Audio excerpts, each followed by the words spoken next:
Good morning all of you. आज class 8 के हम चैप्टर नंबर 13 के डायरेक्ट एंड इनवर्स प्रोपोर्शंस में हम अगले क्लास में डायरेक्ट प्रोपोर्शंस के क्वेश्चन सॉल्व किए थे। आज हम स्टार्ट करते हैं इनवर्स प्रोपोर्शंस। तो चलिए हम इनवर्स प्रोपोर्शंस की बात करते हैं। हमारा टॉपिक है इनवर्स प्रोपोर्शंस। हमारा टॉपिक है इनवर्स प्रोपोर्शंस। इनवर्स प्रोपोर्शंस में हम समझते हैं कि क्या होता है। चलिए इससे पहले मैं कुछ चीज़ें बताता हूँ आपको। किसके बारे में? Direct proportions. डायरेक्ट प्रोपोर्शंस से हम इनवर्स प्रोपोर्शन पे आएंगे। तो हमारा डायरेक्ट प्रोपोर्शन क्या था? डायरेक्ट प्रोपोर्शंस में हमारा क्या होता था? x1 upon y1 equal to x2 upon y2, है ना। ये जब था, जब x की वैल्यू क्या हो रही थी हमारी इंक्रीज, तो y की वैल्यू भी क्या हो रहा था? इंक्रीज। x की वैल्यू डिक्रीज, सो y की वैल्यू भी क्या हो रहा था? डिक्रीज। मैंने इसको डायरेक्ट प्रोपोर्शन में बताया था। पर देखिए अब हमारा टॉपिक क्या हो गया है, आ गया है इनवर्स प्रोपोर्शंस। इनवर्स प्रोपोर्शंस में क्या होगा? जब यदि x की वैल्यू इंक्रीज हो रही है ना, तो y की वैल्यू क्या होगा? डिक्रीज होगा, मतलब अपोजिट होना स्टार्ट हो जाएगा। आपके x की वैल्यू इंक्रीज होगी तो y की वैल्यू क्या होगा? डिक्रीज होगा। जैसे मैं फॉर एग्जांपल में आपको समझाता हूँ कि एक वर्कर्स पे लेते हैं। यदि हमारे पास 4 वर्कर्स हैं जो एक कार्य को, है ना, वर्क को करने में 2 डेज ले रहे हैं। यदि हम इसी वर्कर्स को हम बढ़ा देते हैं, यदि हम 6 वर्कर्स कर देते हैं, तो हमारा जो डेज है वो क्या हो जाएगा? इस पे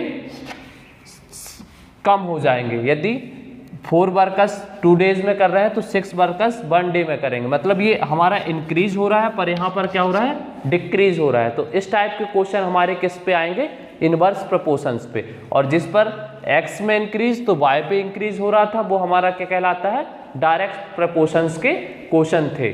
चलिए इसमें अब और मैं आपको बता दे रहा हूँ कि बहुत सारे क्वेश्चन जो हैं आपके डायरेक्ट प्रोपोर्शंस और इनवर्स प्रोपोर्शंस पे डिपेंड होंगे। तो आप कैसे उनको पहचानना स्टार्ट करेंगे, चेक कैसे करेंगे कि जब भी डायरेक्ट प्रोपोर्शंस पर होगा तो x की वैल्यू और y की वैल्यू दोनों इंक्रीज होंगे या तो फिर दोनों डिक्रीज होंगे। और इनवर्स प्रोपोर्शंस पे क्या होता है? जब x की वैल्यू इंक्रीज की जाती है तो y की वैल्यू डिक्रीज होती है। इनके फॉर्मूला होता है, डायरेक्ट प्रोपोर्शंस के फॉर्मूला होता है x1 upon y1 equal to x2 upon y2। ये हमारा डायरेक्ट प्रोपोर्शंस का है। और इनवर्स प्रोपोर्शन का होता है x1 अपॉन x2 और y2 अपॉन y1। इसको हम और लिख सकते हैं x1 y1 इंटू, है ना, x1 into y1 equal to y2 into x2। ये हमारा क्या हो जाएगा? इसका इनवर्स प्रोपोर्शंस के फॉर्मूले हो जाएंगे। ठीक है, आप इस फॉर्मूले में वैल्यू पुट करके आप इनवर्स प्रोपोर्शंस सॉल्व करेंगे, इनवर्स प्रोपोर्शंस के क्वेश्चन।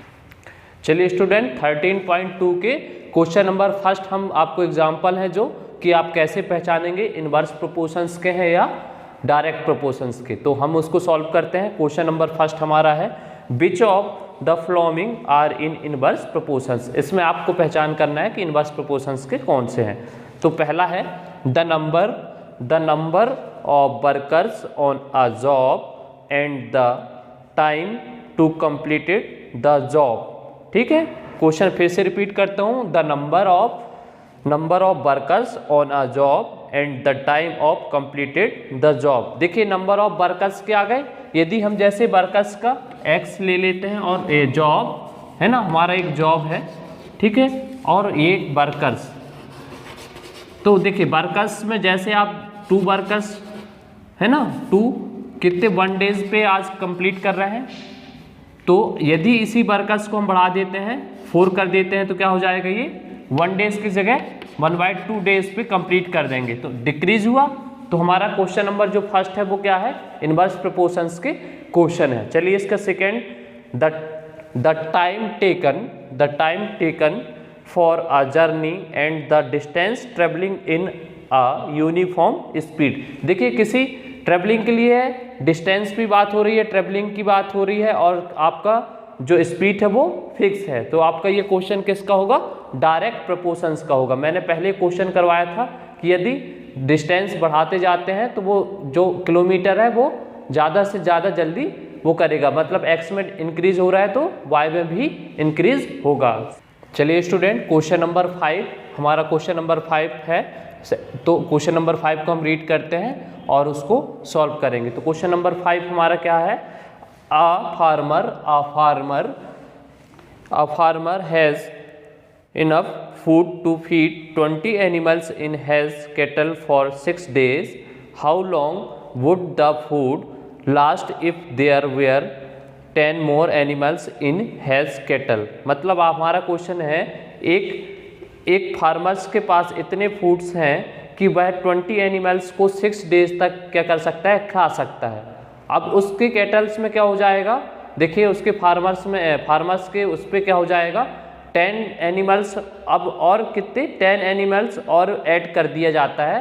तो आपको बताना है कि कितने दिन तक उनको एनिमल्स को वो भोजन करा सकता है, उसके पास कितने और डेज तक फूड्स खिला सकता है उन एनिमल्सों को। तो चलिए अब पहले क्वेश्चन में इसमें देखिए क्या हुआ है, एनिमल्स बढ़ाया जा रहा है और क्या हो रहा है, वहाँ पर फूड्स की संख्या क्या होंगी, कम होते जाएंगे, डेज जो होगा फूड वाला वो कम होगा।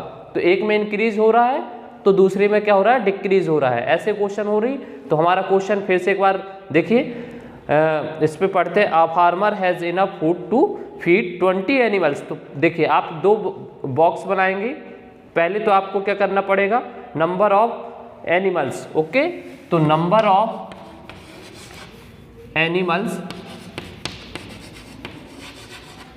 और दूसरा बॉक्स आपका बनेगा नंबर ऑफ या डेज का, आपका है ना, कितने डेज का बन रहा है। तो number of animals 20, okay, 20 animals को कितने दिन तक वो फूड हो सकता है कंप्लीट, 6 डेज तक। अब देखिए 10 क्या कर दिया गया, 20 तो पहले से थे, 10 एनिमल्स और उसमें ऐड किया गया, तो टोटल एनिमल्स कितने हो गए 30। तो कितने डेज तक वो फूड और खिला सकता है, तो ये यहाँ पर देखिए डिक्रीज ही होगा, यदि एनिमल्स बढ़ गए तो मतलब क्या होगा, कम होगा। तो यहाँ पर हमें दिया नहीं है क्वेश्चन में, तो लेट मानेंगे, एक्स मान लेते हैं कि वो जो डेज होंगे वो एक्स होगा। तो चलिए आगे हम क्या लिखेंगे इसमें, let the number of days क्या हो जाएगा, number of days x, okay. तो आपके ये किसके क्वेश्चन है, इनवर्स प्रोपोर्शंस के। तो नाउ आप लगा दीजिए इनवर्स प्रोपोर्शंस, ओके,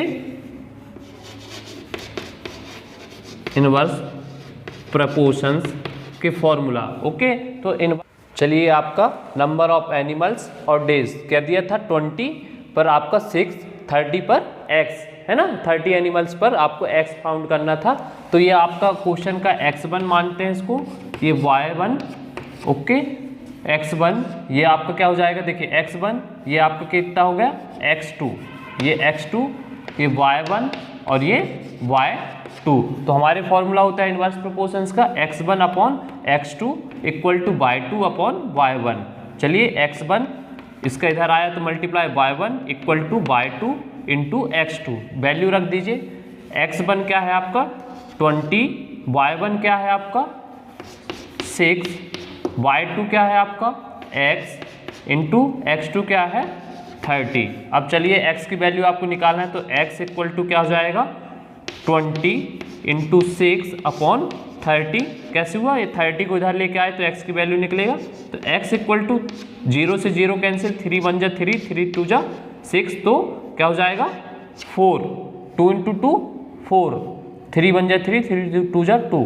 तो आपके आंसर क्या है, x की वैल्यू क्या है 4। तो आपका क्या हो जाएगा आंसर, एनिमल्स कितने हो जाएंगे, वो कितने दिन तक एनिमल्स को खिला सकता है, 30 एनिमल्स को उतने ही फूड को वो सिर्फ ओनली 4 डेज तक खिला सकता है। तो एनिमल्स कितने दिन वो फूड्स को खा सकते हैं, आपके ओनली 4 डेज तक वो फूड्स को एनिमल खा सकते हैं। चलिए हमारा दूसरा क्वेश्चन नंबर अगला है, क्वेश्चन नंबर 7। क्वेश्चन नंबर 7 क्या बोल रहा है, देखिए, a batch of bottles were packets in 25 box with 12 bottles in each box। मतलब आपका है कि आपके 25 बॉक्स है जिसके प्रत्येक बॉक्स में 12 बॉटल रखे जा रहे हैं और पैक किया जा रहा है। ठीक है, तो आपके क्या हो जाएंगे 25 बॉक्स हैं और 12 आपके हर एक बॉक्स में, प्रत्येक बॉक्स में आपके 12 बॉटल्स पैक किए जा रहे हैं। तो आगे आप if the same batch is packet using, मतलब आपके देखिए क्या हो रहा है कि सेम बॉटल्स की जो बॉटल्स है वो आपका सेम ही रहेगा, है ना, पर क्या होंगे एक बॉक्स में 20 बॉटल्स अब पैक किया जाएगा। If the same batch is packet using 20 bottles in each box, तो how many box would be filled. Okay, तो कितने बॉक्स आपके अब फिल्ड होंगे। पहले क्या था आपका 25 बॉक्स थे जिसमें प्रत्येक बॉक्स में 12 बॉटल्स पैक किए जा रहे थे। अब क्या क्या बॉटलों की संख्या जो है आपके क्या होंगे उतने ही होंगे, ठीक है, जितने आपने पैक किए थे। पर अब इस बार आपके एक बॉक्स में कितने 20 बॉटल्स पैक किए जाएंगे। तो ऐसे कितने बॉक्स की आपको ज़रूरत होगी। तो देखिए आपके ये किसके क्वेश्चन है, इनवर्स प्रोपोर्शंस के हुआ, एक में डिक्रीज हो रहा है, इंक्रीज हो रहा है, तो दूसरे में डिक्रीज हो रहा है। तो चलिए हम क्या करते हैं, इसको सॉल्व करते हैं। तो पहले अपना क्या हो जाएगा, नंबर ऑफ बॉक्स और नंबर ऑफ बॉटल्स हो गए। नंबर ऑफ बॉक्स कितने 20 बॉक्स है जिसमें 12 क्या है बॉटल्स हैं। और अब क्या करना है 20 बॉटल्स आपको क्या करना है पैक करना है कितने बॉक्स पे। अब हमको फाइंड नहीं है तो x मान के चलते हैं। चलिए अब हम इसमें कौन सा फॉर्मूला लगाएंगे, इनवर्स। नाउ इनवर्स प्रोपोर्शंस की फॉर्मूला, इनवर्स प्रपोर्शन का फॉर्मूला लगाओगे x1 upon x2 equal to y2 upon y1। तो चलिए हमारा ये पार्ट जो है x का है और ये पार्ट हमारा y का है। तो ये x1 ये x2 y1 y2। तो चलिए फॉर्मूला में पुट करिए। x1 क्या है आपका 25, x2 आपको x, y2 आपका है 20 बॉटल्स पैक करना है कितने में 12। देखिए y1 तो चलिए 25 into 12 equal to 20 into x की वैल्यू निकालना है तो x को वहाँ रहने दीजिए। 25 इंटू 12 अपॉन क्या हो जाएगा आपका 20। चलिए इसको और सॉल्व करिए। 5 4 जा 20, 5 5 जा 25, 4 1 जा 4, 4 3 जा 12। तो x इक्वल टू क्या आ रहा है 5 इंटू 3। तो x इक्वल टू 5 इंटू 5 3 जा 15। ओके, तो आंसर क्या आ रहा है 15 आ रहा है आपके पास। तो आपके क्या हो जाएगा हैंस, चलिए आगे और इसको लिख देते हैं। हैंस क्या हो जाए हैंस